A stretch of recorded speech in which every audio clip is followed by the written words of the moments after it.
The dust-laden wind carried the acrid scent of gunpowder as Delilah Rowe stared down the barrel of her father's old Winchester rifle, a lone tear tracking through the dirt on her cheek. It wasn't the first time she'd had to defend the small plot of land she called home, but something told her it might be the last if those land grabbers from the Eastern Rail Company returned with more men. San Elizario, Texas, 1874. A town that had once been a sleepy mission settlement had transformed into a bustling trade stop after the Civil War. For Delilah, it had been home for 23 years, ever since her parents had made the arduous journey west when she was just a toddler. Now, at 26, she stood alone, her parents having been claimed by a fever 2 winters past. She lowered the rifle and moved back to the porch of her modest homestead. The wooden boards creaked beneath her worn leather boots as she settled into the rocking chair her father had carved by hand. The neighboring ranch, the Triple B, had been sending one of their men to check on her every few days since the rail men had first shown up with their offers, and then their threats. The rumble of approaching hoofbeats made her straighten, but she relaxed when she recognized the familiar silhouette of Wade Blackett against the setting sun. His broad shoulders and the distinctive way he sat in the saddle, tall and confident, were unmistakable even at a distance. He was the foreman at Triple B and had been a friend of her father's.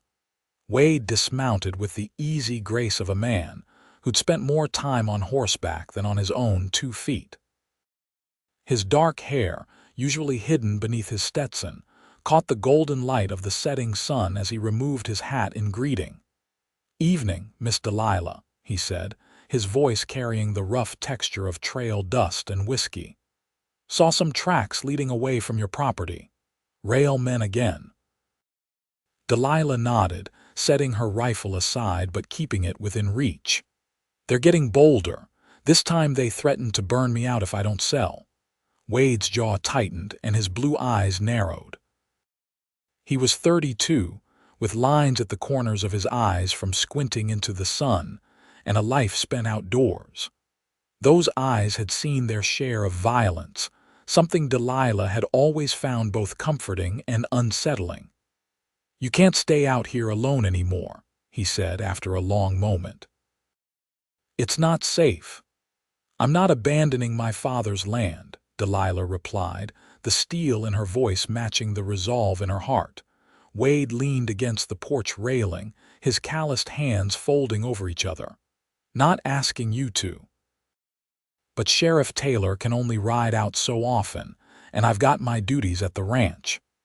A moment of silence stretched between them, filled with the chirping of crickets as dusk settled over the plains. Delilah had known Wade for years, but lately something had shifted in the air between them.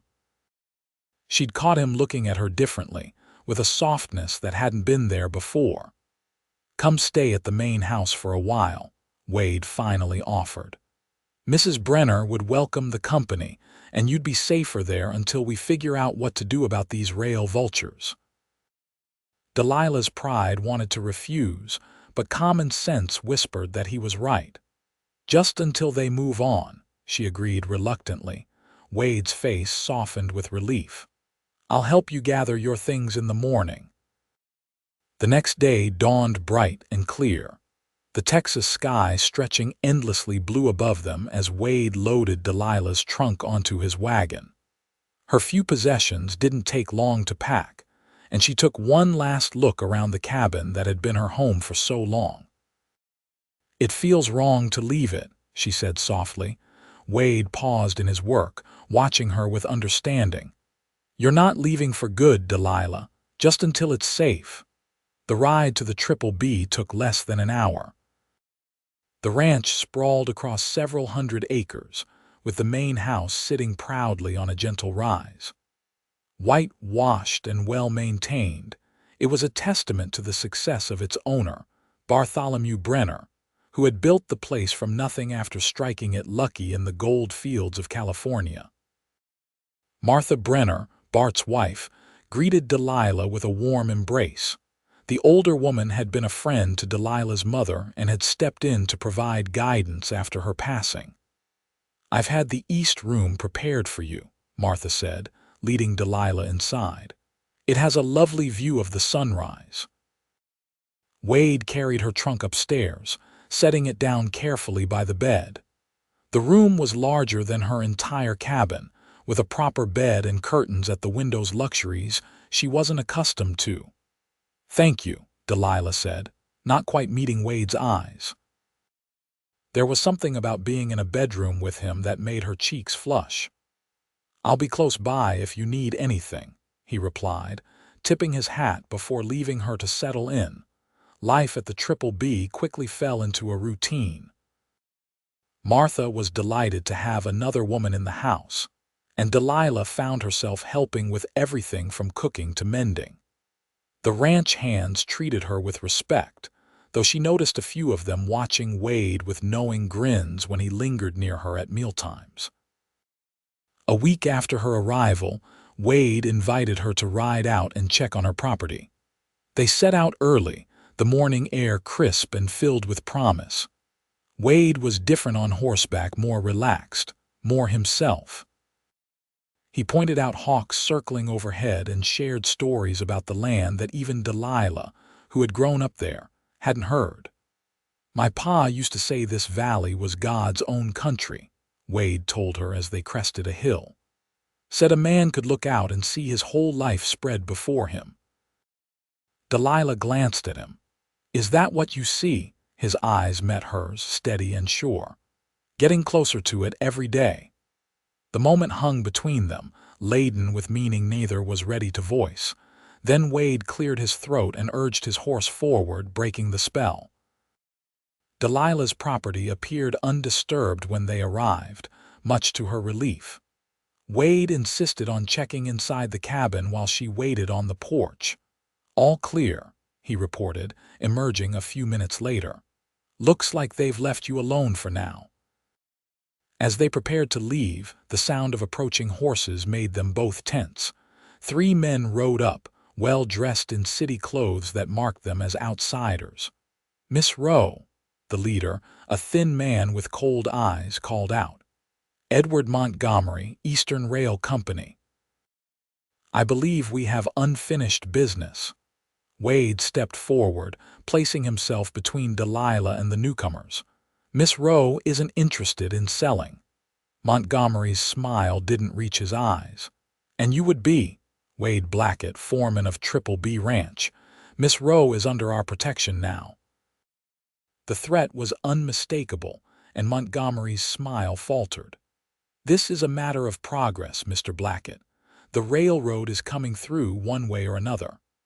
"Not through Miss Rowe's land," Wade replied, his hand resting casually near his holstered revolver. "Not today, not ever, unless she decides otherwise." The standoff stretched for several tense heartbeats before Montgomery nodded curtly. "We'll be in town for a few more days. Perhaps Miss Rowe will reconsider when she realizes what she's standing in the way of." After they rode away, Delilah released the breath she'd been holding. "Thank you." Wade's expression was grim. "They won't give up easily. Men like that never do." They rode back to the ranch in contemplative silence. Delilah couldn't help but notice how Wade had positioned himself as her protector without hesitation. It stirred feelings she'd been trying to ignore, feelings that complicated an already complex situation. That evening, as the household settled down for the night, Delilah found herself unable to sleep. The encounter with Montgomery had left her unsettled. She wrapped a shawl around her shoulders and slipped downstairs, intending to sit on the porch for a while. She found Wade already there, nursing a glass of whiskey in the moonlight. "Couldn't sleep?" he asked without turning around. "Too many thoughts," she admitted, settling into the chair beside him. "How did you know it was me?" A small smile played at his lips.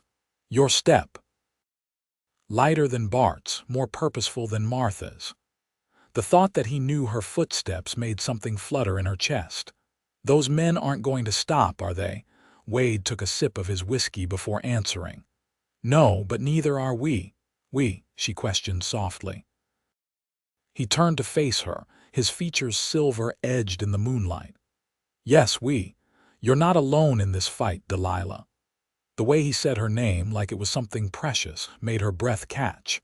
For a moment, she thought he might reach for her hand, but instead he offered her his glass. She hesitated before taking it, her fingers brushing against his as the glass changed hands. The whiskey burned pleasantly as she took a small sip, the warmth spreading through her chest. "My father would say it's improper for us to be sitting out here alone at night," she said, returning the glass. Wade's laugh was low and warm. "Your father once held me at gunpoint for returning you home after dark from the town's social." The memory made her smile. "You were just being gentlemanly, walking me home." "Try telling that to a protective father with a shotgun," Wade replied, his eyes crinkling with amusement. "Though I can't blame him. If I had a daughter like you, I'd be just as watchful." The mention of children made Delilah's smile fade. She looked away, focusing on the distant silhouettes of the hills against the star-strewn sky. "What is it?" Wade asked, noticing the change. "Nothing," she replied too quickly. "Just tired, I suppose." He didn't press, but his gaze lingered on her face for a moment longer before he nodded. "Best get some rest then. Tomorrow's another day." As Delilah lay in bed that night, sleep continued to elude her. It wasn't just the railroad men or the threat to her land that kept her awake. It was Wade, the way he looked at her, the way she felt when he was near. And it was the secret she carried, the one thing that made her hold back whenever those feelings threatened to overwhelm her common sense. The next few weeks passed in relative peace. The railroad men seemed to have temporarily abandoned their pursuit, but Wade remained vigilant, riding out to check on Delilah's property every few days. Each time they rode together, the connection between them deepened. One afternoon, as summer gave way to early autumn, they stopped by a stream to rest their horses. Wade had brought along a simple lunch, and they sat in comfortable silence, listening to the water burble over smooth stones. "I've been thinking," Wade said suddenly, "about what Montgomery said about progress." Delilah tensed. "Are you suggesting I should sell?" "No," he replied quickly. "But I've been wondering if there might be a way to work with progress instead of against it." She looked at him curiously. "What do you mean?" "Your land sits at a natural crossroads. If the railroad comes through not on your property but near it, you could benefit. A trading post maybe, or a way station." The idea hadn't occurred to her. "You think I could keep my land and still be part of what's coming?" Wade nodded. "The world's changing, Delilah. We either change with it or get left behind." She considered his words, impressed by his foresight. "My father always said holding onto the past too tightly means missing opportunities in the present." "Smart man, your father," Wade said with a smile. "Terrifying with a shotgun, but smart." Delilah laughed, the sound echoing across the water. Wade watched her, his expression softening in a way that made her heart skip. "You should laugh more often," he said quietly. "It suits you." Before she could respond, a shot rang out, the bullet splintering bark from a tree just above their heads. Wade reacted instantly, pulling Delilah down and covering her body with his own as he drew his revolver. "Stay down," he ordered, his voice hard with urgency. Two more shots cracked through the air. Wade returned fire, aiming at the ridge where the shots had originated. Delilah's heart hammered in her chest, her face pressed against Wade's shoulder. She could feel his steady breathing, the controlled tension in his muscles as he waited for another sign of their attacker. After what seemed like an eternity, Wade cautiously moved, keeping his body between Delilah and the ridge. "I think they're gone, but we need to move." "Can you make it to the horses?" She nodded. and they crawled to where their mounts stood nervously pawing at the ground. Once mounted, Wade led them on a circuitous route back to the ranch, taking cover whenever possible and keeping a watchful eye on their surroundings. By the time they reached the Triple B, word of the attack had somehow preceded them. Bart Brenner himself was waiting in the yard, his weathered face creased with concern. "Heard shots," he said as they dismounted. "Railroad men," Wade nodded grimly. "Can't prove it, but the timing's suspicious." "They're getting desperate," Bart observed, helping Delilah down from her horse. "You all right, child?" "Yes," she replied, though her hand still trembled slightly. "Thanks to Wade." That evening, Bart called a meeting of all the ranch hands. The large dining room was filled with the smell of sweat, leather, and determination as he laid out his plan. "From now on, no one rides alone," Bart declared.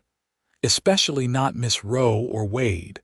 We'll set up regular patrols around her property, and I'm sending word to the other ranchers." "The railroad's gone too far this time." Wade stood by the fireplace, his face set in hard lines. "They won't stop at intimidation. We need to be ready for worse." "Already there," Bart replied, patting the rifle leaning against his chair. "Martha's writing to her cousin in Austin. He's got the ear of the governor." The show of support overwhelmed Delilah. These people, who owed her nothing, were willing to stand against a powerful company for her sake. Later, as the meeting broke up, Wade found her on the porch, staring out into the darkness. "You should be resting," he said softly. "I keep seeing it in my mind," she admitted. "If you hadn't reacted so quickly." Wade's hand covered hers on the railing, warm and reassuring. "But I did, and next time we'll be better prepared." She turned to face him, struck by how close he was standing. "Why are you doing all this, Wade? This isn't your fight." His eyes held hers, unwavering. "Isn't it?" The question hung between them, weighted with meaning. Delilah felt herself drawn toward him, her heart thundering in her chest. For a moment it seemed as though he might close the distance between them, but then the porch door opened and one of the ranch hands stepped out. The moment broken, Wade stepped back, tipping his hat. "Get some rest, Delilah. Tomorrow's likely to be a long day." And it was. Sheriff Taylor rode out at first light, taking statements about the shooting. He was a good man, but even he admitted there was little he could do without proof. "Best I can offer is to keep an eye on those railroad fellas while they're in town," he said apologetically. "And maybe have a word with the judge about getting some kind of injunction against them harassing you." The next week passed in a state of vigilant tension. True to Bart's word, no one rode alone. Delilah found herself constantly accompanied, usually by Wade or one of the more experienced hands. The railroad men were seen in town, but they made no further moves against her property. It was during this tense period that Delilah and Wade grew even closer.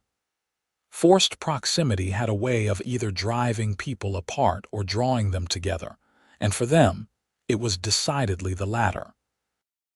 They shared stories of their pasts, dreams for the future, and the small, everyday observations that made up a life. One evening, as they sat on the porch after supper, Wade spoke of his childhood in Tennessee before the war had driven his family west. "My mother used to sing on summer nights like this," he reminisced. Said the fireflies were nature's audience, blinking their approval. Delilah smiled, picturing a young Wade listening to his mother's songs. "Do you still have family back east?" A shadow crossed his face. "No. Lost my parents to the fever the year after we settled here. My brother fell at Shiloh." She reached out instinctively, covering his hand with hers. "I'm sorry." He turned his hand over, his fingers entwining with hers in a gesture that felt both natural and breathtakingly new. "It was a long time ago, but it's why I understand what your land means to you. It's all I had of them too for a long time." "And now," she asked softly, His eyes met hers, full of an emotion she dared not name. Now I'm finding there are other things worth holding on to. The moment stretched between them, taut with possibility. This time, when Wade leaned closer, there was no interruption. His lips met hers in a kiss that was gentle at first, then deepening as she responded. His hand came up to cup her cheek, calloused fingers tender against her skin. When they finally pulled apart, Delilah's heart was racing, her breath coming in soft gasps. Wade's eyes were dark with desire, but there was a question in them too, a need for reassurance that he hadn't overstepped. "I've wanted to do that for a very long time," he admitted, his voice husky. "Why didn't you?" she asked, her fingers still entwined with his. A rueful smile crossed his face. "Respect, fear of ruining what we had, take your pick." She laughed softly, the sound carrying in the still evening air. "Well, Mr. Blackett, I don't believe anything has been ruined." His answering smile was worth every moment of uncertainty that had preceded it. The following morning, Martha caught Delilah humming as she helped with breakfast. The older woman raised an eyebrow, a knowing smile playing at her lips. "Seems like someone's in good spirits today," she observed, sliding biscuits into the oven. Delilah felt her cheeks warm. "It's a beautiful morning." "Hum," Martha replied, unconvinced. And would this beautiful morning have anything to do with the fact that Wade was whistling when he came in for coffee earlier? There was no point denying it. "We talked last night." Martha's smile widened. "Just talk, did you, Martha?" Delilah exclaimed, scandalized but unable to suppress a smile of her own. The older woman laughed, patting Delilah's hand. "Oh, child, I've seen this coming for months. Wade's a good man, one of the best, and the way he looks at you." She sighed happily. "Well, it reminds me of how Bart used to look at me when we were young." "Used to?" Bart's voice came from the doorway, his tone mock offended. "Woman, I still look at you that way." Martha shooed him away with a dish towel. "Go on with you, breakfast will be ready soon enough." As Bart retreated, chuckling, Martha turned serious. "I'm happy for you both, truly. But be careful with his heart, Delilah. Wade's had more than his share of loss." "I would never intentionally hurt him," Delilah promised, though a knot formed in her stomach as she thought of the secret she still carried. Later that day, news arrived that changed everything. A telegram from Martha's cousin in Austin reported that the governor had intervened, ordering the Eastern Rail Company to halt all intimidation tactics while a proper survey of alternative routes was conducted. It wasn't a permanent solution, but it bought them time and breathing room. The ranch celebrated that night with music and dancing in the barn. Lanterns hung from the rafters, casting a warm glow over the festivities. Wade claimed Delilah for dance after dance, his hand warm at the small of her back, his eyes never straying from her face. As the night wore on, he led her outside, where the stars spangled the vast Texas sky. They walked to a quiet spot near the corral, the sounds of the celebration muted by distance. "I meant to wait," Wade said suddenly, turning to face her, "to give you time. But today's news made me realize how quickly things can change for better or worse." He took her hands in his expression earnest in the starlight. "I love you, Delilah Rowe. I think I have since the first time you stood up to your father to defend me, even though I was just the new hand who'd tracked mud across your clean floor." A laugh bubbled up in her throat, half joy and half disbelief. "That was 6 years ago. I'm a patient man," he replied with a smile. "But I don't want to be patient anymore. I want a life with you, a family, everything." The word family pierced her heart like a physical pain. This was the moment she'd both longed for and dreaded. The secret she'd carried for so long could no longer remain hidden. "Wade," she began, her voice faltering, "there's something you need to know, something I should have told you before." Concern crossed his face. Whatever it is, we'll face it together. She took a deep breath, gathering her courage. After the fever took my parents, I fell ill too. The doctor in San Elizario did his best, but there were complications. Tears welled in her eyes as she forced herself to continue. I can't bear children, Wade. The fever damaged something inside me. The words hung in the air between them, stark and unadorned. Delilah waited for the disappointment to cross his face, for his hands to drop hers, for the light in his eyes to dim. Instead, he pulled her closer, one hand coming up to gently wipe away the tear that had escaped down her cheek. "Is that what's been troubling you?" he asked softly. "Why you've held yourself apart," she nodded, unable to speak past the lump in her throat. Wade's expression softened with understanding. "Delilah, look at me." He waited until she raised her eyes to his. "There are many ways to build a family, children who need homes, people who need love. Family isn't just about blood, it's about belonging." His words unlocked something inside her, a dam of emotion she'd held back for years. Tears flowed freely now, and Wade gathered her into his arms, holding her as she cried against his chest. "I love you," he murmured into her hair. "All of you. The parts that can and the parts that can't. The joys and the sorrows. I want a life with you, however that life looks." When her tears subsided, Delilah looked up at him in wonder. "How did I find you?"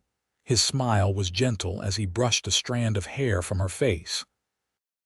"I believe I found you, stubborn woman, and I'm not letting go." The kiss they shared then was different from the one the night before, deeper, more certain, filled with promise rather than question. They returned to the celebration hand in hand, both aware that something fundamental had shifted between them.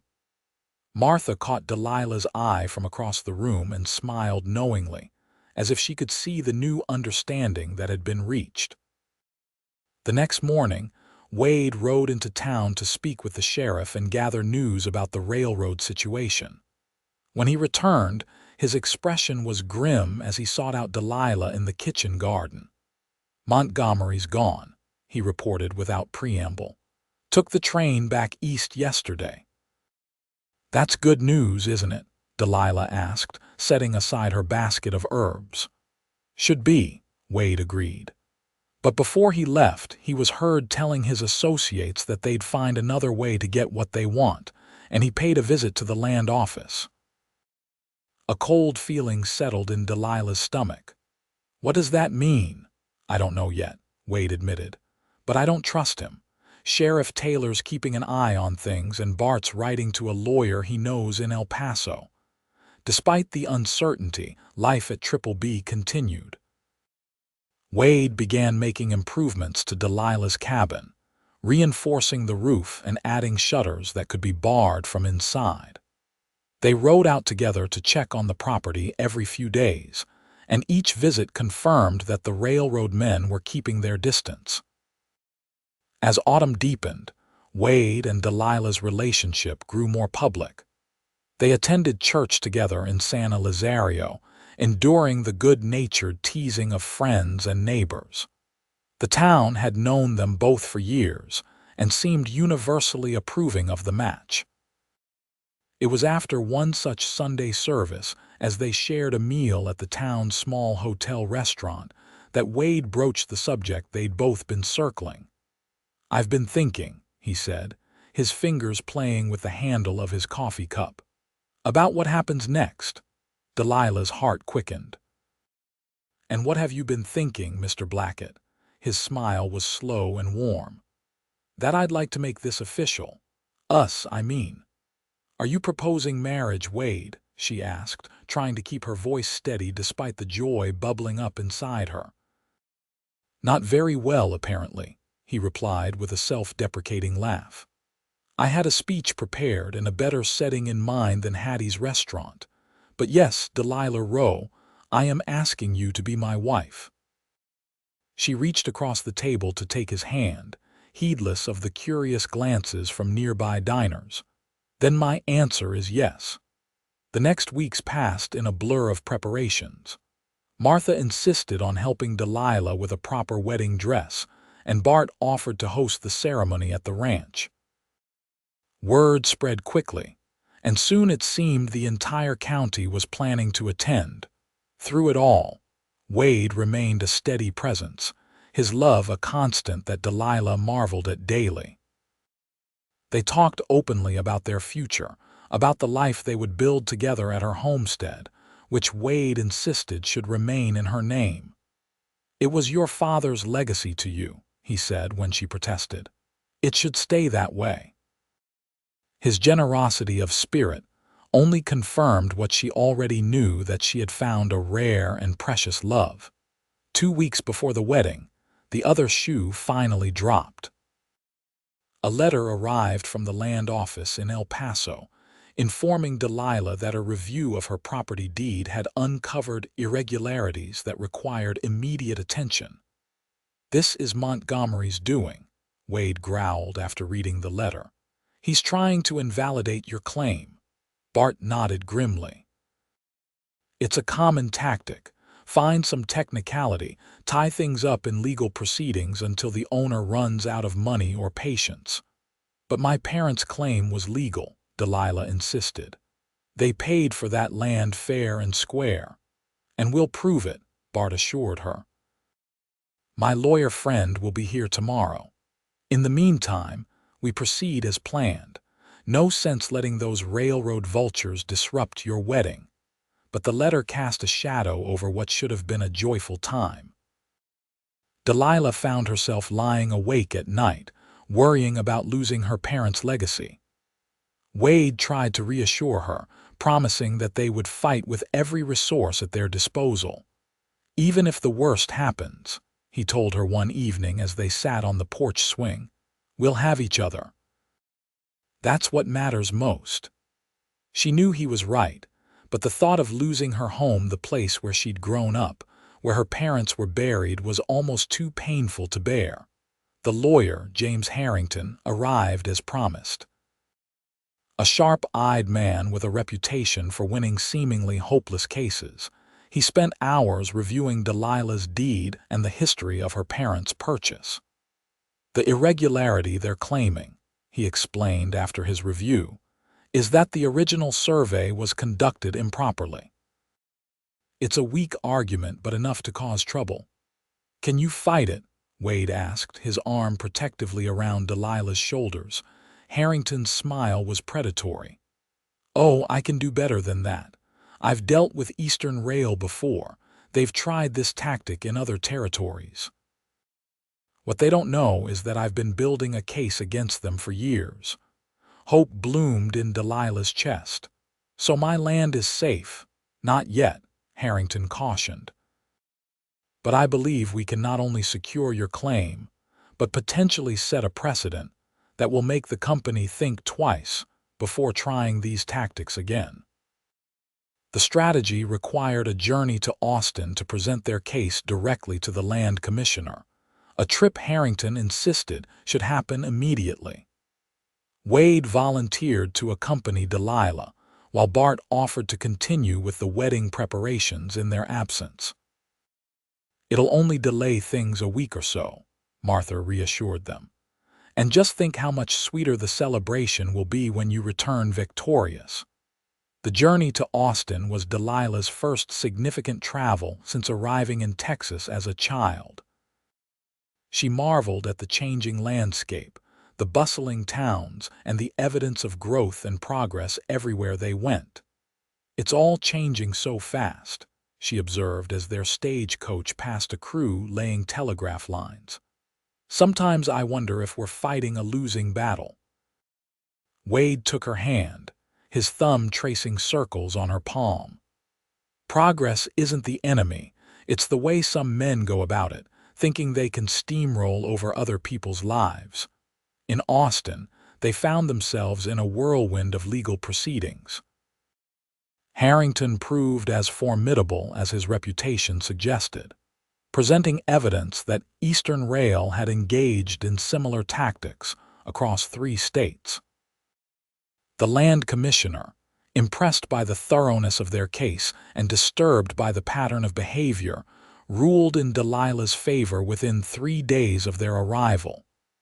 "Your deed is unquestionably valid, Miss Rowe," the commissioner declared, "and I will be forwarding Mr. Harrington's evidence to the appropriate federal authorities for further investigation."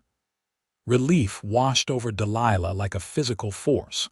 Her land was safe, her parents' legacy secured, and the company that had threatened her would face consequences for their actions. As they prepared to return to San Elizario, a telegram arrived from Bart. Railroad backing down stop Montgomery recalled to New York stop wedding preparations, preceding stop hurry home stop. The stagecoach ride back seemed twice as long as the journey out, despite Delilah's impatience. Wade teased her about her eagerness, earning himself a playful swat on the arm. "You're just as anxious to get back as I am, Wade Blackett," she accused with a laugh. "Don't pretend otherwise." His smile was unrepentant. "Never said I wasn't. Got a woman to marry, after all." They arrived back at Triple B to find the ranch transformed. Lanterns hung from trees, tables had been set up in the yard, and Martha had enlisted what appeared to be every woman in the county to help with decorations and food. "The whole town's talking about how you stood up to the railroad," Martha informed them as she welcomed them home. "You're quite the heroes." The wedding was set for the following Saturday, giving them just enough time to recover from their journey and make final preparations.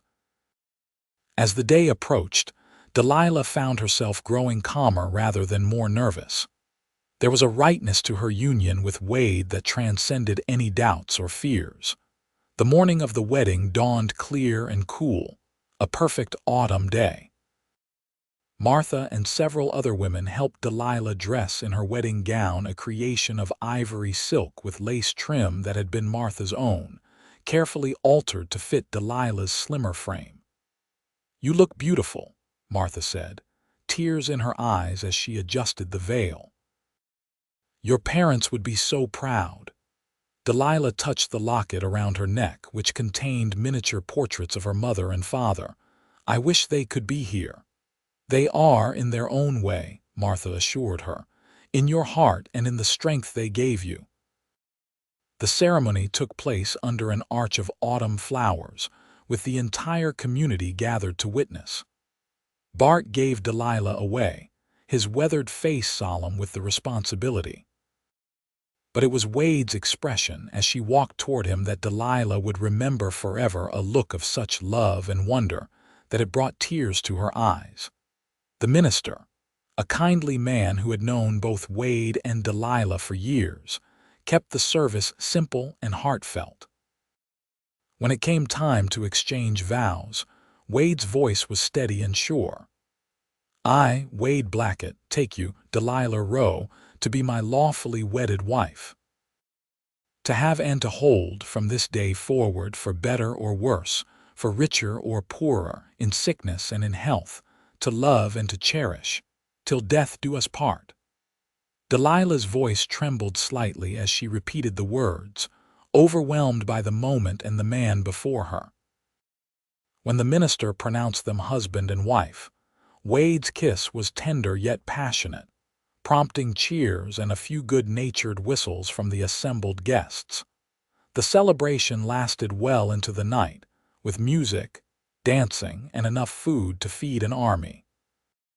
As the evening wore on, Wade pulled Delilah aside, leading her away from the festivities to a quiet corner of the garden.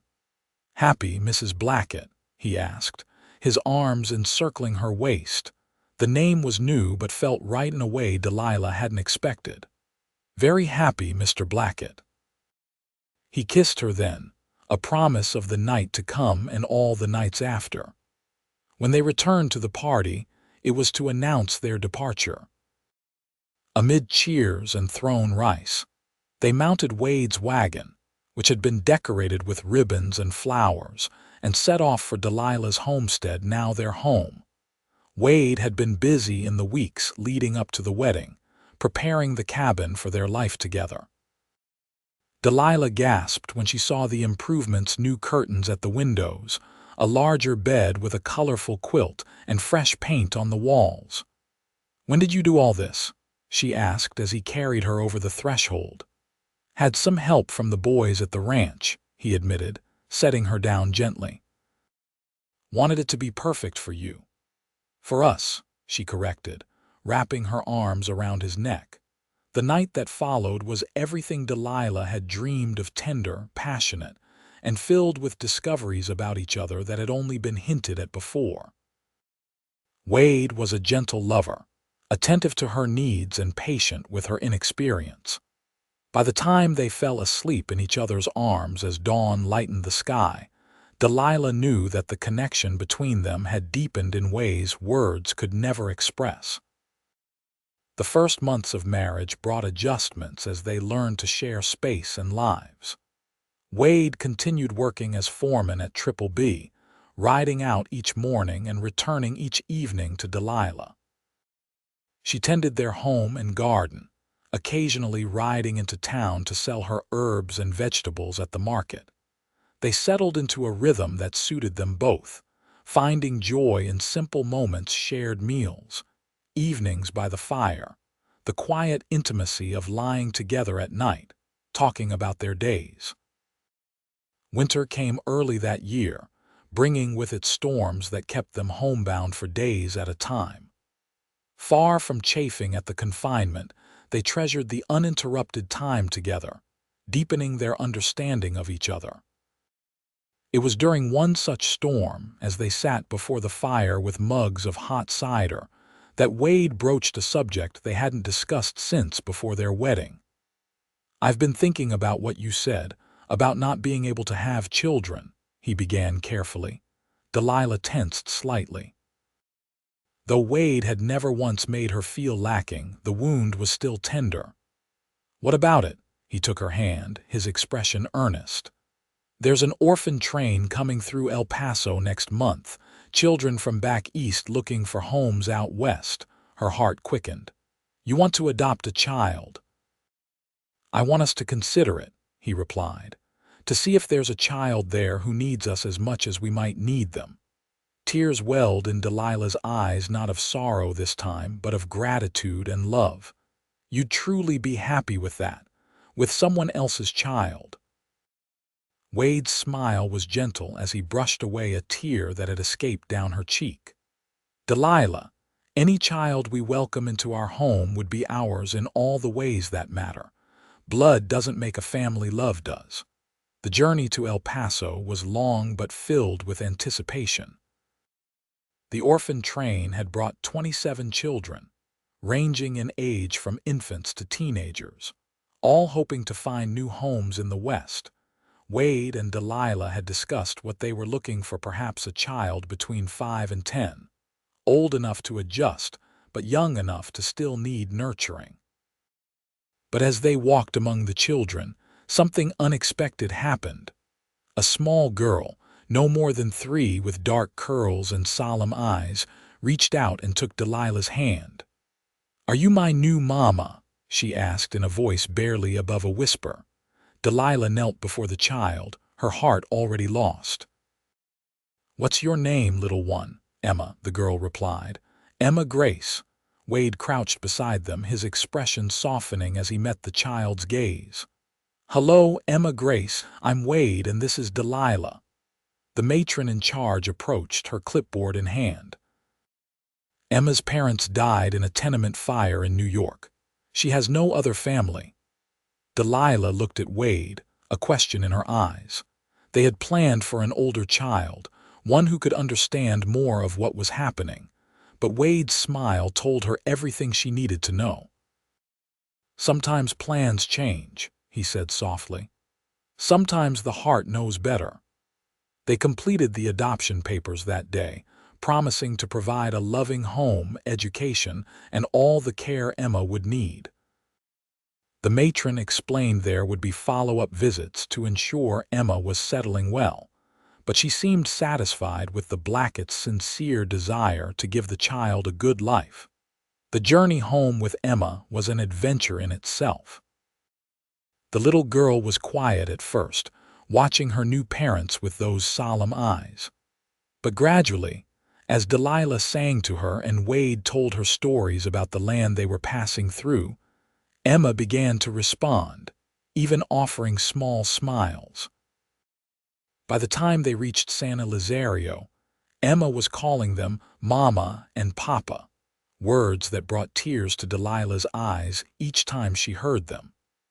The community welcomed the newest Blackett with open arms, bringing gifts and offering help as the family adjusted to their new reality. Life with a 3-year-old brought challenges neither Wade nor Delilah had anticipated. Emma had nightmares about the fire that had taken her birth parents, waking in the night screaming for a mama and papa who were gone forever. She was sometimes withdrawn, sometimes clingy, testing the boundaries of her new world to see if this love, too, might disappear. But there were joys as well. Emma's delight in the chickens that pecked around the yard, her laughter when Wade swung her onto his shoulders, the way she curled trustingly against Delilah's side during story time each night. As winter gave way to spring, Emma bloomed like the wildflowers that carpeted the hills around their home. Her nightmares grew less frequent, her smiles more abundant. She followed Wade around as he did his chores, asking endless questions that he answered with infinite patience. "She's completely wrapped around his finger," Martha observed one afternoon as she and Delilah watched Wade teaching Emma to feed the chickens without scaring them. "And he around hers," Delilah replied with a smile. "I never imagined he'd take to fatherhood so naturally." Martha squeezed her hand. "Some men are born to it, whether the child is of their blood or not." As Emma's 4th birthday approached in late April, Wade and Delilah planned a small celebration. But word spread, as it always did in a close-knit community, and soon the entire town was involved. Bart and Martha donated a small pony, not too small, Bart insisted. "She'll grow into it," while others contributed toys, books, and clothes. The day itself dawned bright and clear, perfect for the outdoor party they had planned. Emma, dressed in a new blue dress that matched her eyes, clapped her hands in delight as friends and neighbors arrived bearing gifts and good wishes. "Is all this for me?" she asked Wade in wonder as she surveyed the decorated yard. "All for you, little one," he confirmed, lifting her into his arms. "Because you're loved." The simple words held profound truth. Emma was loved not just by Wade and Delilah, but by an entire community that had embraced her as one of their own. As summer approached, bringing with it the heat and dust of the Texas plains, Wade began talking about expanding their home. "Emma needs her own room," he said one evening as they sat on the porch, watching their daughter chase fireflies in the yard. "And maybe room for more." Delilah looked at him questioningly.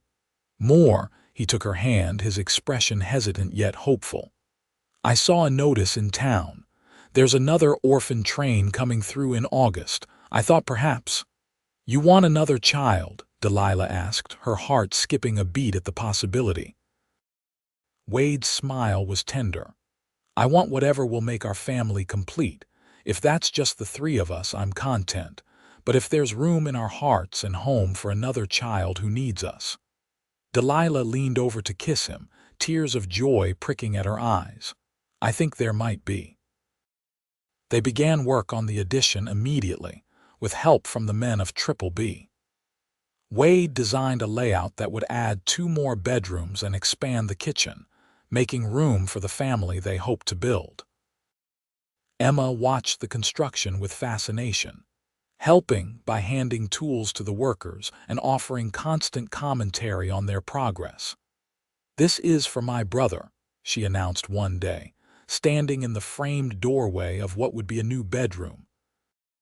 Wade looked up from where he was measuring a window frame. "Your brother? And who might that be?" Emma shrugged, her expression matter of fact, The one who's coming. I dreamed about him." Wade and Delilah exchanged glances, both touched and slightly unsettled by Emma's certainty.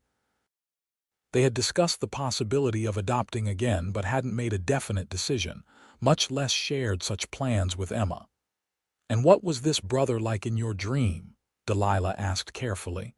Emma considered the question, her small face serious. "He was sad, and his leg didn't work right. But he was nice. He told me stories." The specific details gave Delilah a chill. That night, after Emma was asleep, she related the conversation to Wade. "It's probably just a child's imagination," he said, though his expression was thoughtful. "But it's strange how certain she seemed." When August arrived, bringing with it the orphan train, Wade and Delilah made the journey to El Paso once more, this time with Emma in tow. They had explained carefully that they were going to meet children who needed families, but that they might not find the right fit this time. Emma, however, seemed unconcerned by their caution. "We will find my brother," she stated with the unshakable confidence of a 4-year-old. At the meeting hall where the children were gathered, Delilah felt overwhelmed by the need she saw in so many young faces. Each child represented a story of loss, hope, and resilience. They had been there less than an hour when Emma tugged insistently at Wade's hand. "There he is," she whispered, pointing to a boy sitting alone in a corner. The child was perhaps 7 or 8, thin and pale with a crutch leaning against his chair. His expression was guarded, his posture defensive, a boy who had learned to expect little from the world. Wade approached him carefully, Emma still clutching his hand. "Hello there. I'm Wade Blackett, and this is my daughter, Emma." The boy looked up, his eyes wary. "William," he offered after a moment. "William Porter." "It's nice to meet you, William," Wade replied, crouching to be at eye level with the seated boy. "Mind if we sit with you for a bit?" William shrugged, but Delilah saw the flash of interest in his eyes and the way those eyes lingered on Emma, who was regarding him with open curiosity. "You're my brother," Emma announced without preamble. William blinked in surprise. "I don't have a sister." "You do now," Emma replied with the unassailable logic of childhood. "I dreamed about you." Despite his reserve, William couldn't quite suppress a small smile at Emma's determination. "That's not how it works. Why don't you tell us a bit about yourself, William?" Delilah suggested gently, joining the conversation. Hesitantly at first, then with growing animation, William began to talk. He had been orphaned 2 years earlier when influenza took his parents. His leg had been damaged in an accident before that, leaving him with a limp that required the use of a crutch. He had lived in an orphanage in Chicago until being selected for the orphan train. "You like stories?" Emma asked suddenly, interrupting his narrative. William nodded. "I used to make up stories for the younger kids at the orphanage, help them sleep." Emma shot a triumphant look at her parents. "See, it's him." The matron in charge provided more details about William's background and health. "His leg would always give him trouble," she explained, "but with proper care, he could lead a normal life.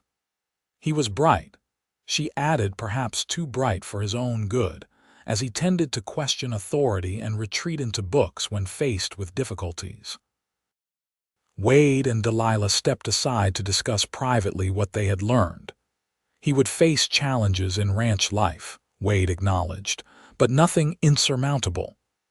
"And Emma is clearly drawn to him," Delilah added. "It's uncanny, really almost as if she did dream about him." Wade squeezed her hand. "What does your heart tell you?" She looked across the room at William, who was now listening with grudging interest as Emma chattered away. "That he belongs with us." The adoption process for William took longer than it had for Emma. There were medical evaluations to ensure they understood the care his leg would need, and assessments to determine if the rural setting would be suitable for a child with his condition. Through it all, William maintained a cautious distance, as if afraid to hope too much. He answered questions politely, but rarely volunteered information. Only with Emma did he show glimpses of the boy beneath the protective shell, patient with her endless questions, amused by her certainty that he was meant to be her brother. Finally, in late September, the approval came through. William would join the Blackett family, with regular check-ins from the Orphan Aid Society to ensure his adjustment and care. The journey home was subdued compared to the excitement of bringing Emma. William watched the passing landscape with quiet intensity, asking occasional questions about the ranch and what would be expected of him. Not much at first, Wade assured him. Just to be a boy, to heal, to get to know us and let us get to know you. William nodded, his expression serious. I can work. I'm not useless because of my leg. No one said you were, Delilah replied gently. But there's time enough for work. Family comes first. The word family made William withdraw again, and Delilah realized how fraught the concept must be for a boy who had lost his own so completely. Their arrival home brought a welcome that clearly overwhelmed William. Martha had prepared his room with care shelves for books, a desk by the window, and a quilt in shades of blue and green. Bart had crafted a new crutch better suited to William's height, and several of the ranch hands had constructed a small wagon that could be pulled by Emma's pony, allowing William to join in outdoor activities without overtaxing his leg. All this is for me, he asked, his voice small with disbelief as he surveyed his room. All for you, Wade confirmed, echoing the words he had once spoken to Emma. Because you're part of our family now. That first night, as Delilah tucked William into bed, he finally asked the question she had been expecting. Why did you choose me? There were other kids who could work harder, who don't need special things. She sat on the edge of his bed, choosing her words carefully. We didn't choose you for what you could do, William. We chose you for who you are. He looked unconvinced, and she continued. Emma believes she dreamed about you before we met, that you were meant to be her brother. That's just kid stuff, William murmured, though she caught a hint of wonder in his eyes. Maybe, Delilah agreed. Or maybe there are connections in this world that we don't fully understand. She smoothed his blanket, remembering her own doubts and fears when she had first admitted her inability to bear children to Wade. What matters is that you're here now. And we want you to stay, if you want to stay with us. William was quiet for so long that Delilah thought he might have fallen asleep. Then, in a whisper so faint she almost missed it, he said, I do. The adjustment period was not without challenges. William, accustomed to institutional life, struggled with the intimacy of family routines. He was bewildered by casual affection, startled by hugs, and suspicious of praise. His leg pained him in the cold weather that arrived early that year, making him irritable and withdrawn. But there were breakthroughs as well. The first time he really laughed at one of Wade's terrible jokes. The morning Delilah found him reading to Emma, doing different voices for each character. The day he asked Wade if he could learn to ride, his expression a mixture of fear and determination. By Christmas, the change was remarkable.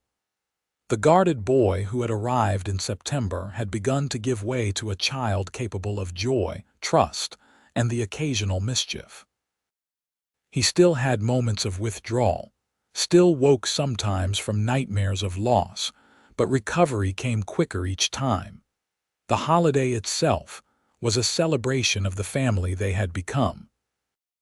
Wade had cut a pine tree from the hills, which they decorated with paper chains, dried fruit, and small wooden figures he had carved throughout the year.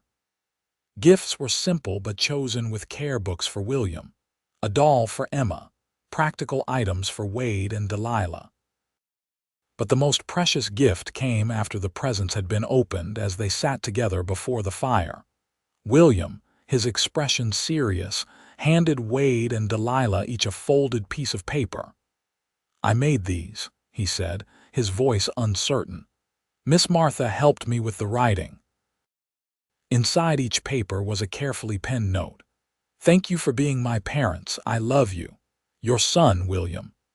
Delilah couldn't speak past the lump in her throat. Wade, his own eyes suspiciously bright, pulled William into a hug that, for the first time, the boy returned without hesitation. That night, after the children were asleep, Wade and Delilah sat on the porch despite the cold, wrapped in blankets and each other's arms. "Did you ever imagine this?" Delilah asked, watching their breath form clouds in the winter air. "When you first kissed me on this very porch?" Wade's arm tightened around her shoulders. Not the details, but the feeling. "Yes, I always knew we'd build something special together." She turned to look at him, this man who had seen beyond her perceived limitations to the family they could create. "I love you, Wade Blackett, more every day." His kiss was warm against the cold night air. "And I love you, Delilah Blackett, more than words can say." As they rose to go inside, a shooting star streaked across the sky, a brief, brilliant reminder of possibilities yet to come. Delilah made a silent wish, not for anything they lacked, but in gratitude for everything they had found. Over the following years, their family continued to grow, not by blood but by love. An infant girl abandoned at the church door became their daughter Rebecca. Later, teenage twins Matthew and Mark, too old for most families to consider, found a home and purpose at the Blackett Ranch. Each child brought challenges, joys, and a unique thread to the tapestry of their family. William's intelligence led him to study law, eventually becoming an advocate for orphan children. Emma's nurturing spirit drew her to midwifery, bringing new life into the world that her adoptive mother could not. Rebecca discovered a gift for working with horses that made her Wade's right hand on the ranch, while the twins found their calling in the expanding railroad industry, helping to ensure that progress served communities rather than exploiting them. Through it all, Wade and Delilah remained each other's anchors, partners in the truest sense, facing life's challenges and celebrations side by side. Their inability to have biological children, once a source of such pain for Delilah, became merely one fact among many in the rich, full life they had built together. On their 25th wedding anniversary, surrounded by their children, grandchildren, and the community that had supported them through the years, Wade raised a glass in toast to his wife. "To Delilah," he said, his voice carrying across the gathering, "who taught me that family is made by love, not blood. And to the tears we shed that night on the porch, which watered the seeds of the greatest joy I've ever known." Delilah's eyes met his across the room, still able after all these years to see the young foreman who had promised her that there were many ways to build a family. In his keeping of that promise, in the life they had created together, she had found a happiness beyond anything she could have imagined on that tearful night so long ago.